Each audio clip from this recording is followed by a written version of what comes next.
and gentlemen, I'm Nina Cho, the Prime Minister. On today's debate, this House would allow teachers in rural areas to carry concealed weapons. Throughout this debate, our team must prove that the policy the government is suggesting to be necessary, beneficial, and practical, while the opposition must prove that our policy is unnecessary, harmful, and impractical, and maybe suggest an alternative policy. As the Prime Minister, I will first define the key terms in this motion and then explain on the specific policy that the government is suggesting. Furthermore, I will elaborate on the reasons why this policy is necessary. And then the Deputy Prime Minister, Sang-Mil Kim, will explain the benefits and the practicality of this policy. Lastly, the government whip, Seong Kim, will provide the key clashes of this debate and state the reasons why the government has won this debate. First, I'd like to define some of the key terms. A teacher is a person who has the authority and the qualification to teach and who does teach, usually at a school or similar institution. Rural means having teachers which are typical of areas that are far from large towns or cities. Carrying a concealed weapon is the legal authorization for private citizens to carry a handgun or other weapons in public in a concealed manner, either on the person or in close proximity to the person. Now I would go on to the details of the policy. First, we will limit the policy only to the countries where gun ownership is not illegal. Teachers who teach in elementary schools to universities, including graduate schools in rural areas, will have permission from the government to carry concealed weapons.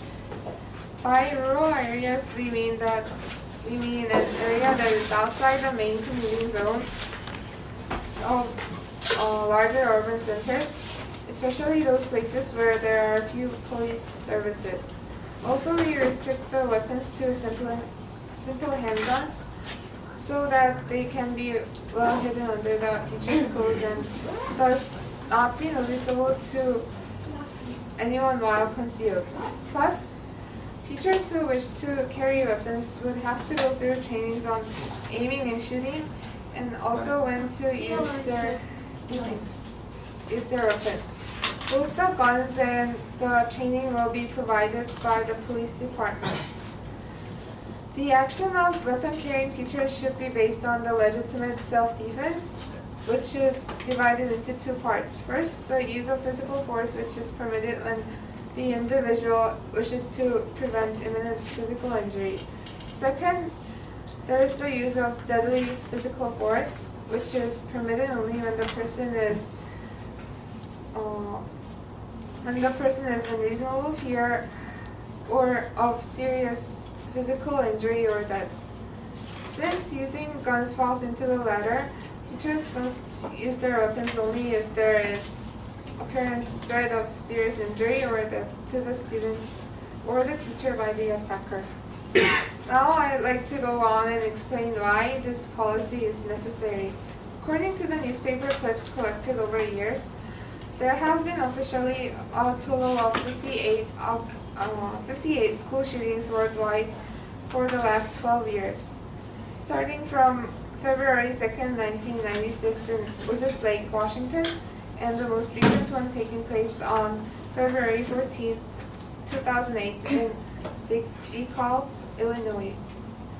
More than 100 people, some of them very young, were killed during such incidents. Much of this disastrous number was created by insufficient aid from the police, especially in rural areas. Thus, we the government believe that it is best to have teachers in such areas carry concealed weapons so they can secure the safety of the students and also themselves. Before I step down from the podium, let me remind you what I have said until now, ladies and gentlemen. I have first explained to you the policy that the government has planned and showed you why such measure is crucial in rural areas. This is a matter of safety, matter of life and death for the students and the teachers. So please, ladies and gentlemen, if you believe that the general security is important, vote for the government. Thank you.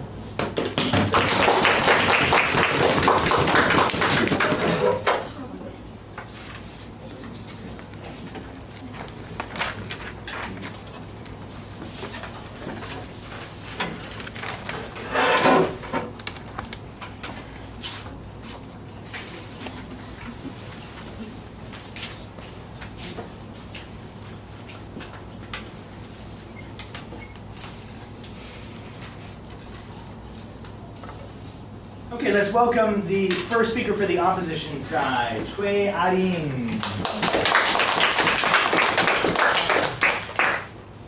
Imagine you are having a nice, peaceful class and suddenly disturbed by a madman armed with guns, threatening everybody. You're filled up with fears and anxiety, but can't do anything.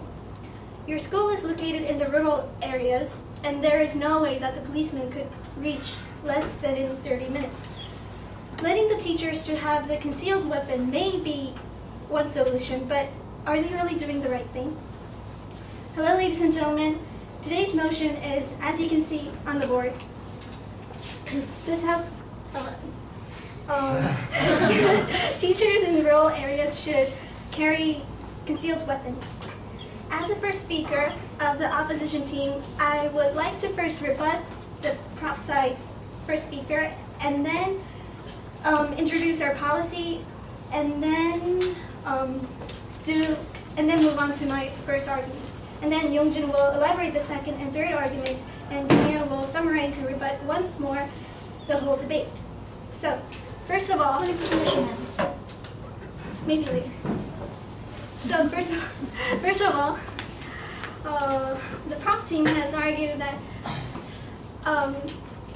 training teachers can prevent these gun shootings in schools, but I wonder,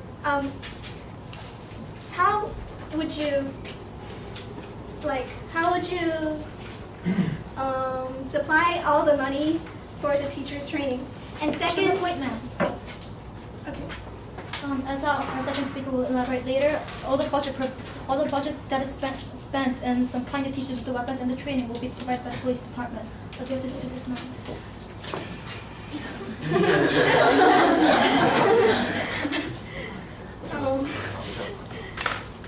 I'll explain it later. And teachers carrying concealed weapons, and how do you ensure students' safety? And the prop team only pushed that teachers should carry concealed weapons, but On that point, ma'am. no thanks. And ignore the better alternatives, and therefore that leaves us to provide a better policy, a better solution. To clear things up, we are not saying that we should prohibit teachers to carry weapons and remove them, but instead giving that responsibility to the separate professional faculty. This policy not only guarantees student security, but also the teachers' security as well. On that point, ma'am. There could be a weapon in a school and specific people trained to defuse potentially lethal situations. Meaning we want the professionals, such as former policemen, carry the weapons. And maybe teachers could just carry unloaded guns for just 3 minutes. Now, as our team's first argument, I would like to demonstrate about the benefits of our policy. Ladies and gentlemen, please excuse me for being so cliche, but I cannot seem to find a better word for it. Our policy is a win-win policy. It is beneficial for both teachers and students. First, for the teachers. If teachers had to go through weapon training and also teach the students at the same time, they get awfully tired. It is not an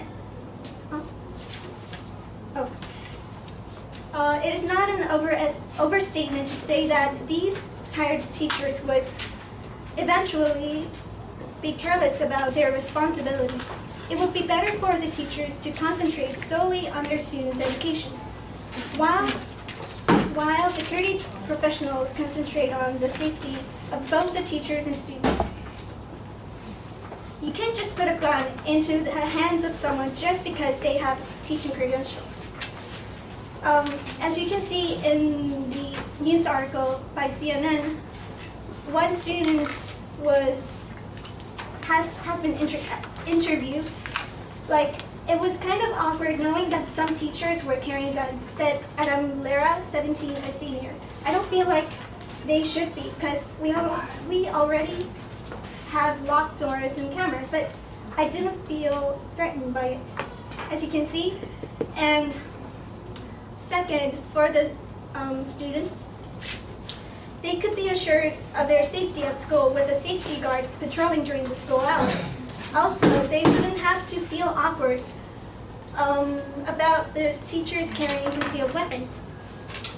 Therefore, specialized and easily accessible forces to enhance both the students and the teacher security is beneficial. Leaving our policy is the most effective one. Now, Yeonjun will talk about our other efficiencies of our policy in terms of necessity and practicality. Thank you.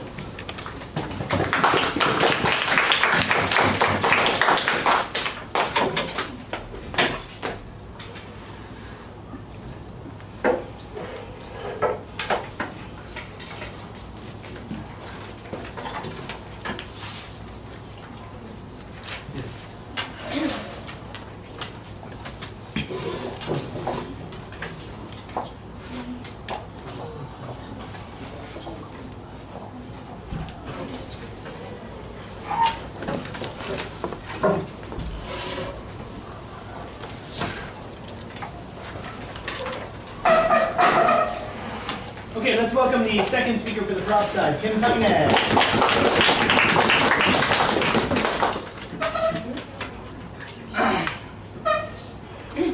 Good afternoon, ladies and gentlemen. As the Deputy Prime Minister of Proposition side, I'll explain to you the benefits and practicality of allowing teachers to carry weapons in schools. Before I proceed, I'll rebut to some of the points made by the first speaker of the opposition side. The first speaker said that teachers should, that we are saying teachers should be carrying weapons to school, but the government is not forcing teachers to carry weapons in school. We're just allowing them so that they'll feel more safe in school. And also she said there will be an armed guard at the schools. That will be better than having armed teachers in school. But how will an armed guard not be more offered to students than armed teachers? Now I'll proceed into my arguments. Policy of allowing teachers to carry concealed weapon in school is not only needed but also beneficial for the safety of both teachers and students. In 2007, a Korean-American antisocial university student, Chuni Cho, marched into the classroom and with 2 automatic handguns and shot 33 students and professors. Yes. However, the example that you made just right now, Virginia Tech, that is a bit off the motion because Virginia Tech, it was a rural area, but there were police forces quite near to the school, so. And none of these 33 people could even try to confront to this killer because none of them had a weapon. And obviously a bare hand could not be automatic weapon. Yes, sir. No. According to a crime analyst, Brian Kramer, the number of victims could have been minimized to under 15 people if only one of 40-something people in that classroom had a weapon. Which means that if a professor was officially allowed to bring a weapon to the class, when the time of sudden attack of Chosun-hee, he could have protected lives of many students, and of course of his own. Some might say, why depend on well-trained police or professional guarded arms, like the first opposition speaker said, rather than inexperienced teachers. But however, since schools are gun-free zone, police cannot act efficiently, as in the case of Columbine High School or Virginia Tech. Thus, giving teachers the exclusive permission to carry a weapon in school increases this efficiency.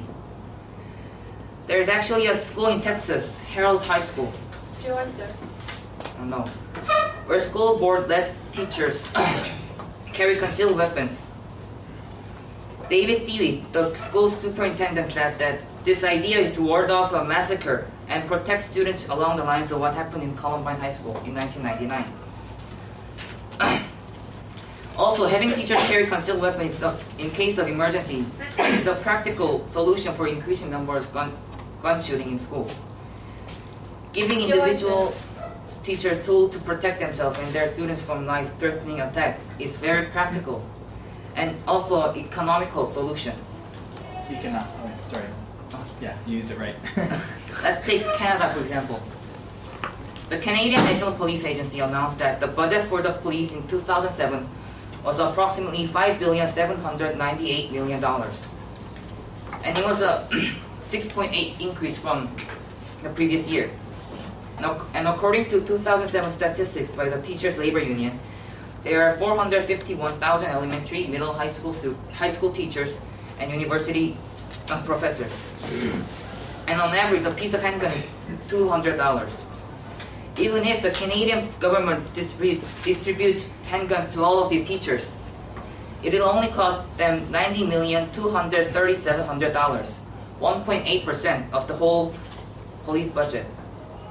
Investing 1.8% of the police budget on preventing the lives of innocent teachers and students from insane killers is a very good bargain.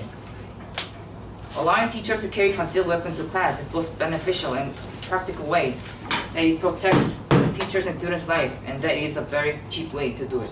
Thank you.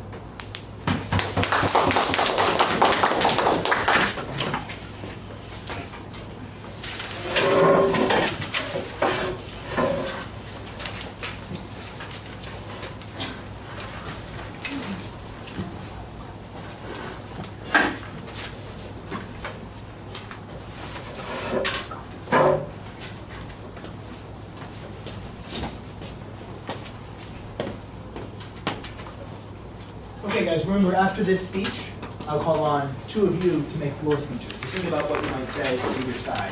Let's welcome the Deputy Leader of the Opposition, Jo Young-jin.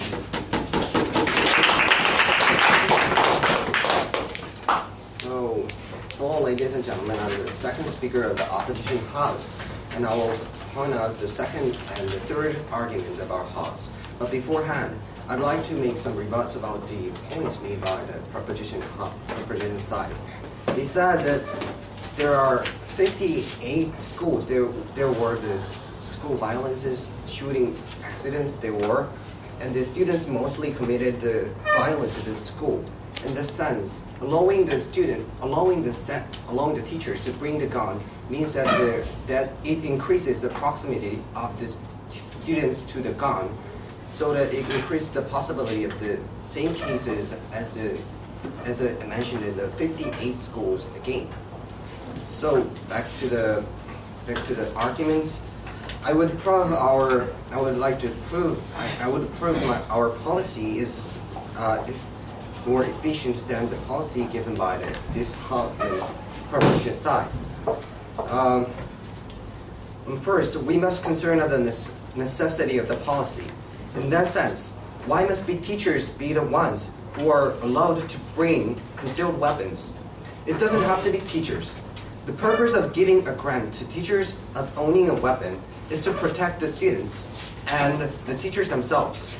However, why do we have to attain the goal knowing that there will be a huge disadvantage? The other side of the house would assert that allowing teachers to own a weapon would prevent the emergency situation, such as the war in the Virginia technology. However, it can be assumed that the students can be exposed to weapons in turn, as long as the teachers are very close to the students. Sorry. And so, in terms of necessity, it is not which is essential in policymaking. It is better if there are special faculties, special section of people who are just set for the protection of the students rather than giving teachers a weapon. Next, I will keep proving why our policy is the best in terms of the practicality. By the way, do you think that teachers are really able to protect the students when the situation like Virginia Technology comes to? No way. Even professionally trained people are so embarrassed by the situation. In the sense, it is total absurdity to assert that the teachers are able to cope with the situation as skillful as we might expect. Sorry. On the other hand, otherwise, it is inevitable for the teachers to receive a professional training system from the basis. On the other hand, employing the professionals in the field, like retired policemen, it wouldn't require training them at the first place from the basis. It wouldn't require training them, and it would be fine only if they are trained how to adapt to the school environment, such as facing the students. To assume the practicality of the policy at this point, our policy is the best choice. On that point, sir. Yes? How do you possibly suggest that you could provide the budget to hire a professional team to guard the school? Well, in the sense,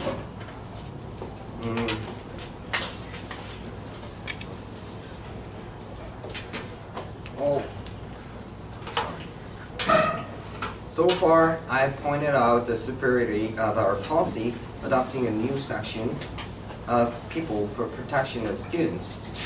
It is better and the best policy for the situation, considering the aspect of the necessity, the practicality, and the beneficence, whether it is beneficial or not.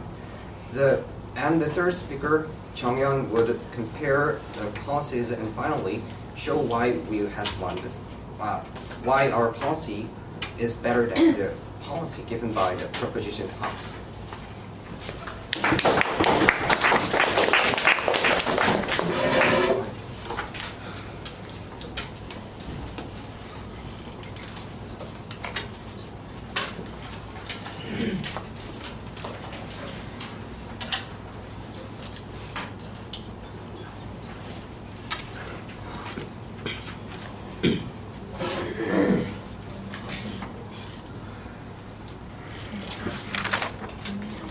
Okay, do we have any volunteers who'd like to speak for one side or the other?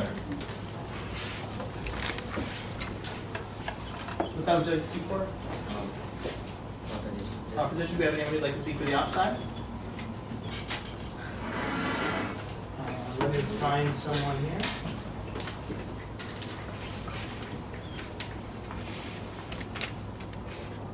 I think Jinju. Yes, Jinju. Op side. Okay. When you're ready. May I give like a policy? Different policy? No, it's like just adding. Explaining further, you may.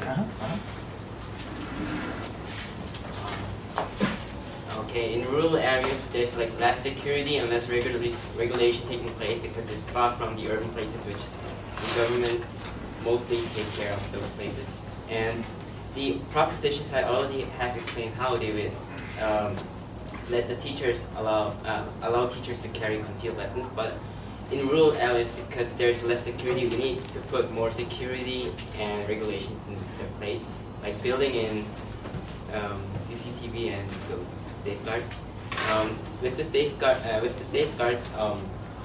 the teachers would not have to be trained because the safeguards would be trained from the government of weapons and arms, and they would be sent to the rural areas, and they would be able to take care of those unexpected crimes that would take place in those rural areas.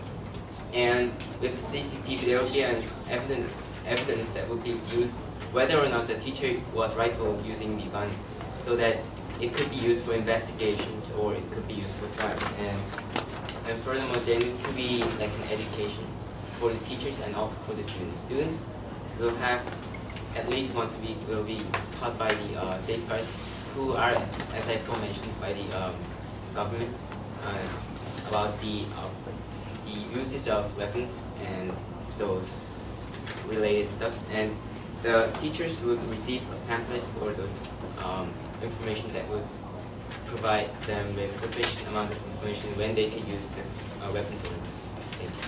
Thank you. Okay.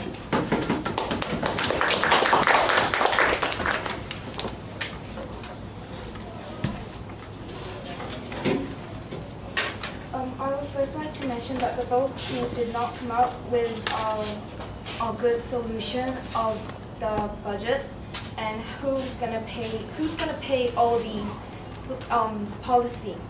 The proposition team actually said that the police department is going to be responsible for all the training.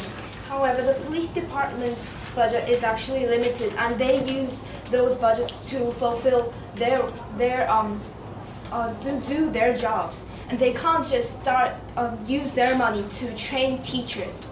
And also, the guards that the opposition has the policy the opposition has gave said that the guards they're going to use professional guards. They are already trained and they are used to these situations, so actually less money is needed to train them. So I believe that the opposition team has a better policy when regarding the reality and the money. Thank you. Okay, very good. Thank you to both floor speakers. All right, this time we'll allow the opposition side to wrap up their case and make any final rebuttals.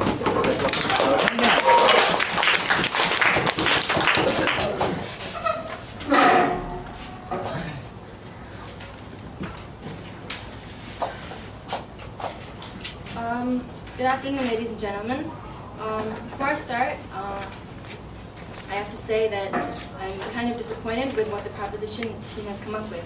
But before the debate started, I actually expected the proposition to come up with a policy that didn't leave so many holes behind. I was originally going to compare our policy to theirs, but now I think I'm going to have to spend my time picking up the pieces that they left out. So, rebuttals. The first speaker of the proposition said, made some definitions that were a contradiction to their own assertions. So first, they said teachers had the authority, were people who had the authority to teach, which is our point actually, because they're to teach students values and knowledge. They're not there to safeguard these children. Of course, it is their responsibility, but still that is not their main. No, thank you. That is still not their main authority. Also, they said that concealed weapons are. Sorry about that. They said concealed weapons are private citizens are things that are allowing private citizens to carry weapons in a concealed manner. I have to ask, are teachers private citizens during school hours? And also, no, thank you. They also limited weapons to guns by offering evidence related only to shootings, and so they limited their definitions and created contradiction within their own assertions. My next point is that. All right, the second speaker said that it was a gun-free zone. However, if it's a gun-free zone, then how would they allow teachers to carry guns onto school grounds? On that point, ma'am. No. We have come up with a policy where the police forces, they are inside the school, which is a lot more, it's necessary, it's beneficial, and it's practical because we're using former police officers and soldiers to do the job, which is necessary. So I'll be comparing the proposition and opposition's policy from the beneficial, necessity, and practical point of view. First, the beneficial side. ladies and gentlemen, our policy is a win-win policy, whereas the proposition side policy is, I don't know how to put it. Both teachers and students would end up miserable if we allow teachers to bring guns to school, because teachers would have to train to bring guns to school, and they would also have to educate these students, so it would be a two-job, and they get tired and they get careless in the end of one or the other. Students would feel insecurity because their safety would be in the hands of non-professionals. However, our policy lets teachers concentrate on one job, and the students would feel security because they would be in the hands of professionals. Necessity. Why is it necessary for the teachers to be carrying guns? The teachers. Why can't professionals be the ones to carry weapons inside the school? It isn't necessary for the teachers to protect the students. It is in fact necessary for professionals to be doing this important job of keeping the school safe. If you had to choose between professionals and rookies to safeguard your children, if you're a parent, in which situation would you feel more insured? Our policy is practical, ladies and gentlemen, because we apply professionals to do the job. Our policy is the winning policy because it is beneficial, necessary, and practical. Ladies and gentlemen, this is not an irrelevant issue. It has to do with us. We're students ourselves. So before making your decision, imagine a school where there's a school full of teachers carrying weapons. I would not like to be in a school like that.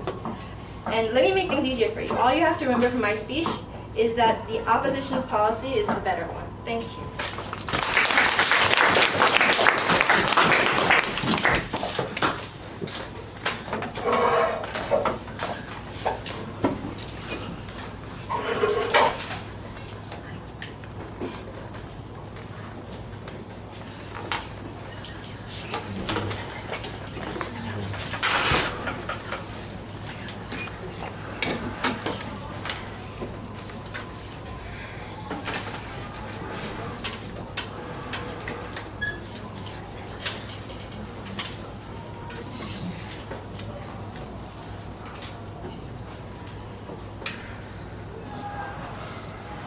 Okay, Kim Se-young is going to be the last speaker for the debate, last speaker for the prop session. Let's welcome her.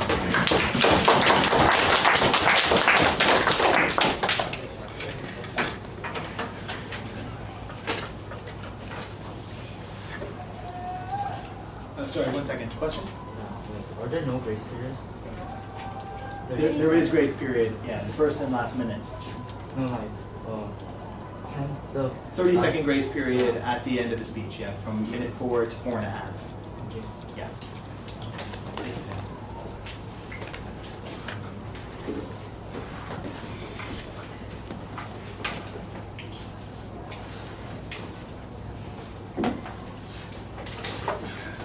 March 13th, 1996, Dunblane, Scotland.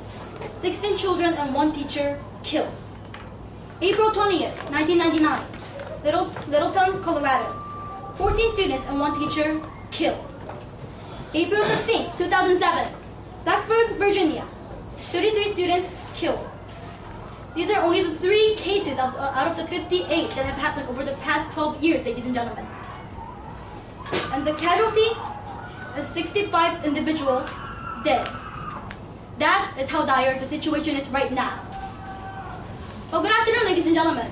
My name is Kim Se-young, and I'm the last speaker on today's debate. This House will allow teachers to carry concealed weapons in rural areas. Now, as the whip speaker, I will first give you 2 main clashes that I found in today's debate, and then rebut all the substantive arguments that the opposition has given us, and then provide you with reasons why the proposition must take this debate home. Okay. So the first clash that I found in today's debate, ladies and gentlemen, is the one concerning benefits of the 2 policies. Our second speaker had mentioned the Choseongi case, where 33 students were killed, even though there were policemen near, like the opposition has pointed out. However, ladies and gentlemen, the simple fact that there were police near the area that the shooting happened, and since the police failed to protect these students, proves the fact that there needs to be some other measure taken, and that measure, ladies and gentlemen, is the policy that the proposition is suggesting right now. Also, Sorry, sir. And the opposition has called their strategy win-win because they are handling the matters to professionals. Okay, two problems.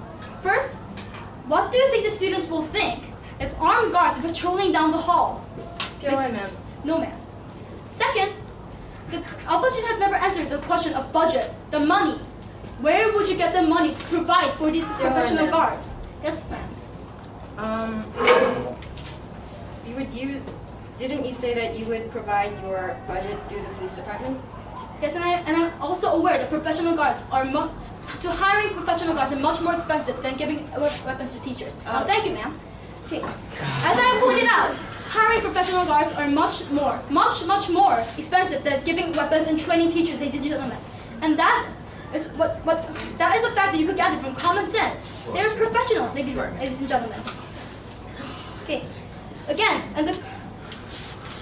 the crucial question is, armed teachers walking around vs. armed patrols walking around. Which would make the atmosphere more awkward, ladies and gentlemen? I believe it is the armed patrols who will make the students more a threat. Okay, second catch, practicality. Again, the problem of money comes up. Ladies and gentlemen, this is a policy debate, which means the practicality of how the policy will be acted out is a crucial factor. And our policy that we're suggesting right now, it only takes 1.8 of annual budget from the police to carry out our policy. That is a fair bargain, considering that we will provide security for the students and the teachers in the schools. Whereas their policy, ladies and gentlemen, first, they have never even come up with how much their policy would cost us. And second, I believe that professional guards, again, will cost much more than giving out weapons to teachers. And there are attacks made on our definition, ladies and gentlemen. Let me clarify that definitions differ from our policies. Yes, teachers are people who teach. Isn't that common sense, ladies and gentlemen? Also they have said that teachers cannot be considered private citizens when they are teaching. However, ladies and gentlemen, is that in any way relevant to the policy that we're suggesting right now? This is a matter of life and death, ladies and gentlemen.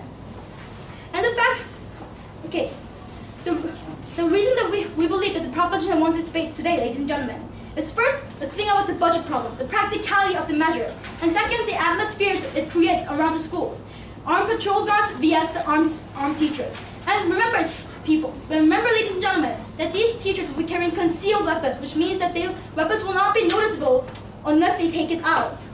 Also, ladies and gentlemen, they have said that since there are guns closer to the students, there will be more threat to the students. However, ladies and gentlemen, let me point out that guns do not shoot. People shoot, ladies and gentlemen. And therefore, since the proposition policy was more practical, more beneficial, and more needed considering the dire situations right now, we believe that the proposition has won today's debate. Thank you.